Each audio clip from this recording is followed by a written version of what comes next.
چې په هغې شرایطو کې یو شرط هم کم وي نو د اختر مونځ بیا په هغې باندې څه دي نه به وي. چې کله دا شرایط برابر وي که نه نو بیا به د اختر مونځ په هغې باندې څه دی کول واجب دي. لومبې دا چې د اختر د مانځه دپاره لومبې شرط دا دی چې سړي باندې څه دی د اختر مونځ واجب دی، په ښځو باندې د اختر مونځ واجب نه دی. دویم نمبر شرط دا چې آزاد به وي، غلام به نه وي.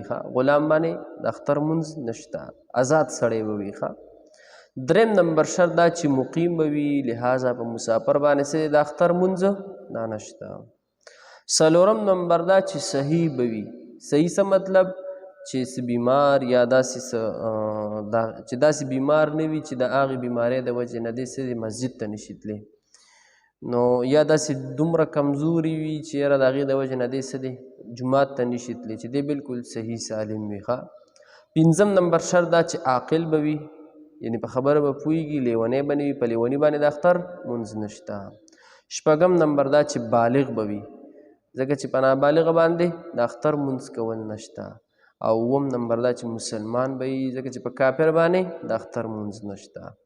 بیا د اختر د مونځ د صحیح کېدلو دپاره یو څو شرایط دي. لومبې دا چې یاره خاریه به وي، خاریه یا قصبه، قریه، کبیره وغیره دا شان چې غټ ښار وي، په هغې کې د اختر مونځ څه دی صحیح کېږي. دویم نمبر دا چې یاره د اختر د مانځه دپاره ټیم چې دی کله چې د انور راوخیږي د اشراق د وخت نه واله تر د زواله پورې دا د اختر د مانځه څه دی دا ټیم دی. دریم نمبر دا چې د اختر مونځ چې کوم دی دا په جمع سره څه دی کول پکار دی.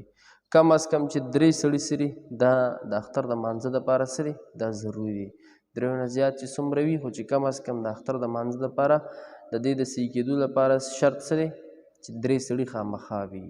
لومبې شرط څه چې لکه شهر به وي، غټه خاریه به وي.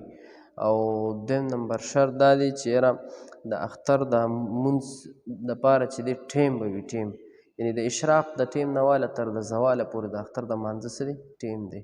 او دغه شانتې د دریم نمبر شرط دا چې د اختر د مانځه دپاره کم از کم افراد چې دي چې دا 3 افراد کم از کم وي، زیات نه زیات 4 څومره وي.